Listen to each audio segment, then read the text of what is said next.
Joining us now to have this conversation. Cletus, good morning. Happy Independence Day.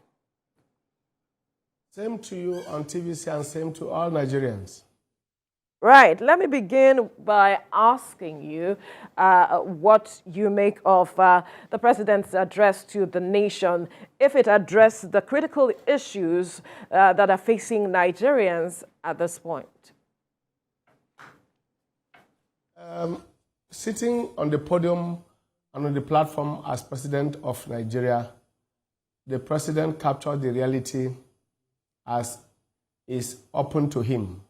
Unlike the 5 blind men and the elephant, the president, unlike other ordinary citizens, must be seen to see everything and everywhere, to feel the feelings of the people, and to take their nuances and their worries and their happiness as part of his own. So he sits on the throne representing God on earth. The reason being that that is the whole soul mark of leadership. Therefore, whatever perspective he brings to bear is the perspective from which he sees and hears from his own people. So to that extent, I would say that he captured the reality as is known to him. As for other Nigerians, especially the implacable critics, they may not agree with him, but you, the ordinary person who should understand what a leader should do at a point like this, will agree with me that he tried within the limits of human thinking and given his own circumstance to touch on every singular thing, including the impending strike which threatens the very unity and peace of our country.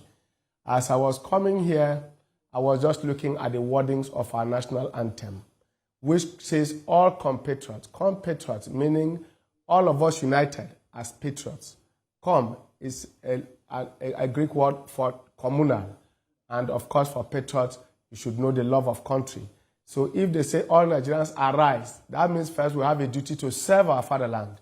So it is not about the president. This is one among us who is said to stay in front at a particular moment through an election or through an appointment.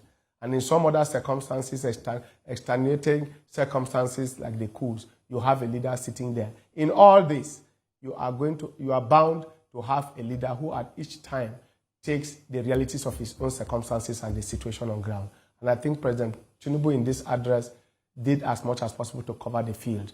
And Nigerians should be happy for now, even though the reality, even me talking to you, as the program goes on, I am going to show to you that I may not even as a person be satisfied with some aspects of it because I expected more details in those ones. But for now, I can tell you that as best as he could, the president has done and said what Nigerians would like to hear, even if they are not going to get comprehensively to what they want, they're expecting. Okay, let me just quickly ask you what part you were not satisfied with, since you have mentioned it. I will tell you straight away that there are certain doables, basic minimums to which we can no longer play. I do not find the provincial, that is to say, the regional, and in this case, states, the activities of the states, the monitoring of the states. I know that it will be put down to the Constitution, which gives so much autonomy to the states, and the Constitution, which also do not give the monitoring powers. For instance, when the last president came in, he brought out what he called the bailout funds to the states. Monitoring of those funds was a problem. Today, again, we have another 5 billion going out. Citizens have cried out, what are you doing to monitor it? Are you saying we don't have Nigerians who can monitor how this money is used? You cannot get such a thing for the people. As I speak, we are still dealing with the issue of who is holding the funds and who is getting what. You are talking about a database and all that. The government cannot be doing so much and the citizens are feeling so little, such that it belittles the efforts of the government at the national level. The government does not begin in Abuja. It begins from the local governments. The local government autonomy we have been crying for is not there.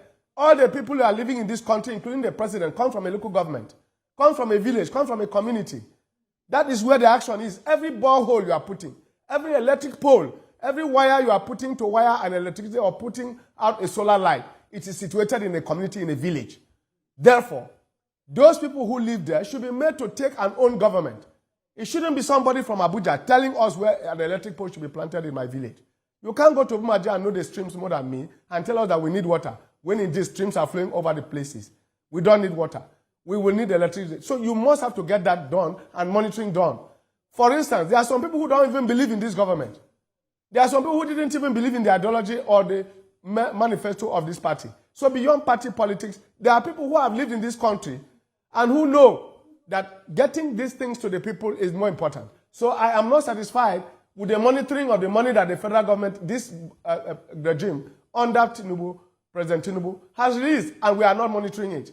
We must have to know what is happening to it. We were seeing footages and videos, short videos, amateur videos, and even professional videos from TV stations and from our social media, in which people are struggling to even get the things that they should be sitting at home to get. Why do you put monies into accounts of elected officers and now expect the citizens to queue and fight and stumble upon themselves to get the rights and the bills that is being distributed? Talked about, that's the first part of it. About local government autonomy. Thankfully, you're a former federal lawmaker. Perhaps we can now begin to explore the issue with the amendment of our Constitution. There are some who would say, you know, the Constitution is perhaps sitting at the base of many of our challenges.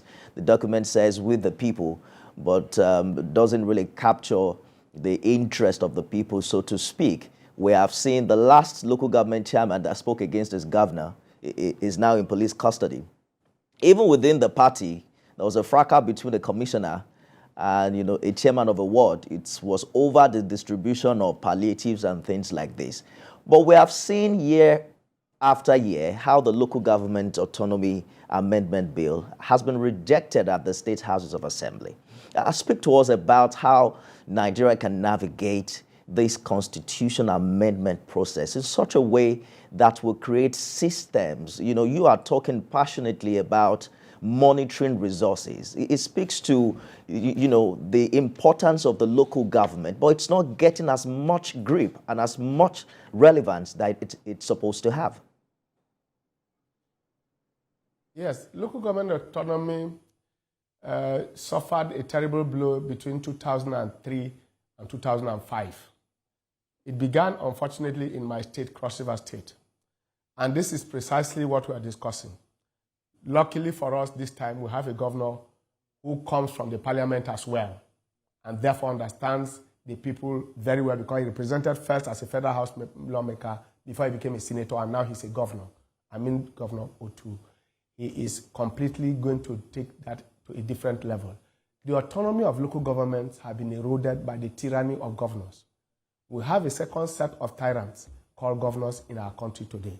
Luckily, with the new set of governors in this regime, under a former parliamentarian who is sitting as president and another parliamentarian sitting as vice president, and the head of, the chief of staff being a former lawmaker, and also the secretary to government of the federation being a former lawmaker, we are having lawmakers who have been at the grassroots. So I want to see a total change in the orientation and the position of the Constitution in terms of amendments.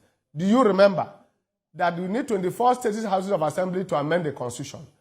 In 2017 or thereabout, 24 houses met that requirement. One of the houses was coerced, cajoled, and intimidated into withdrawing its signature to that signature not to amend the local government autonomy bill. This is state houses of assembly asking for their own autonomy. And when they met that requirement, they were now being asked not to accept their own autonomy. I have never had that kind of slave mentality.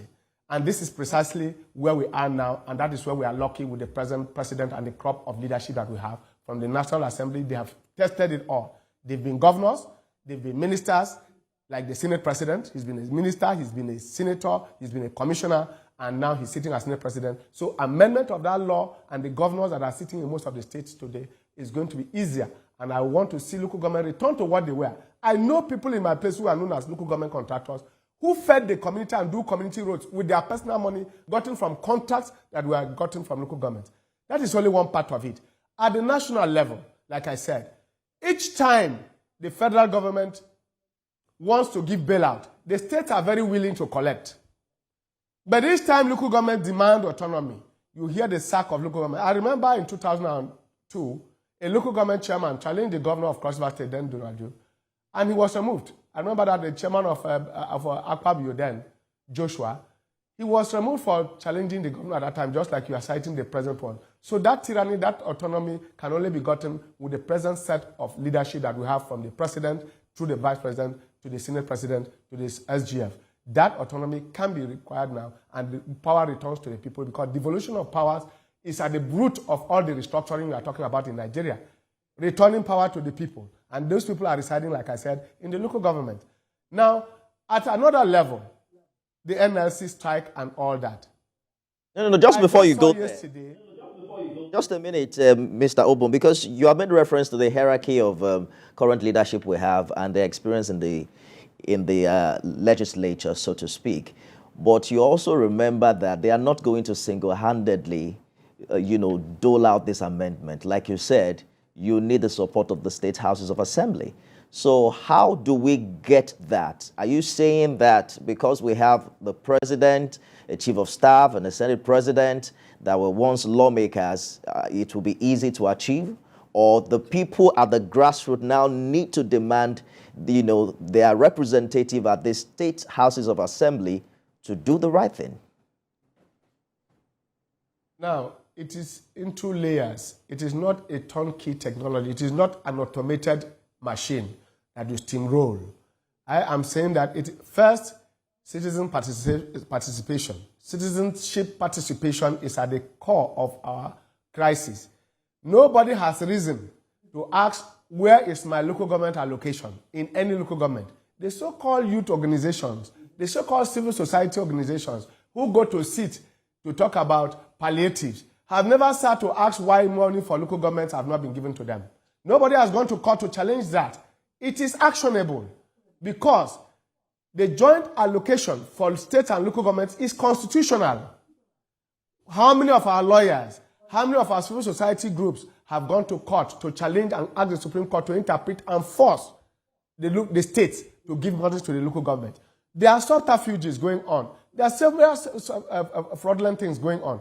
I remember that I just came out from a meeting with my state governor in which he called stakeholders. And this was at the core of it. And he had promised that every government for every local government will return to it. I want to hear most states say that. Secondly, as you rightly pointed out, is it that these people are going to do so? No. It is that there is more synergy, more understanding, and mutual respectability between the governors, between the state houses of assembly, and now the leadership at the national level. And that is where, again, regional groupings, like Odua Investment, like the former Brace, the Bayelsa, Rivers, Edo, Cross River, and Delta.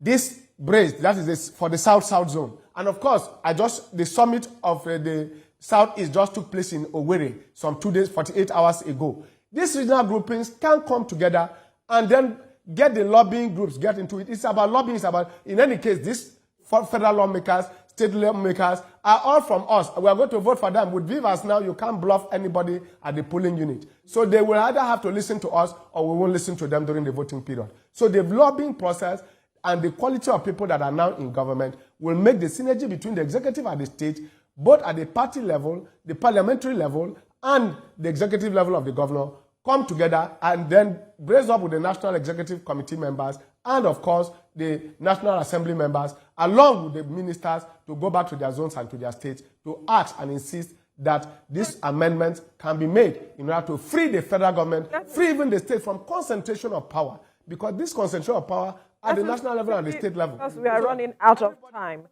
Cletus, quickly, because we are running out of time, I want you to quickly talk to the aspect of the people, what they can do as it is, because they wield some level of power to hold these people responsible and ensure that they get some level of representation at the local government level. What can the people do at this point, demanding for this representation, like you rightly pointed out? Quickly, in 2 seconds or 3.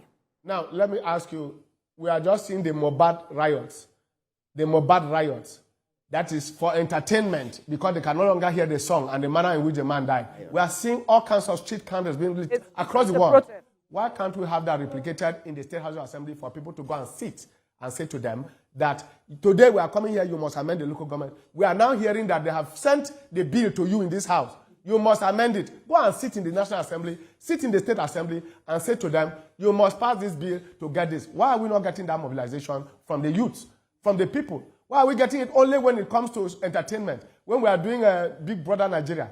Why are we getting millions of youths getting involved in that? And we're not getting them to say you must amend the constitution to favor us. Because if we are sitting in our communities, light comes to our community, roads come to our communities, we have no business going to state capitals and to Abuja. We can stay anywhere and do our hair salons. We can do sell our gari and be trading with anything and get instead of doing Yahoo. All right.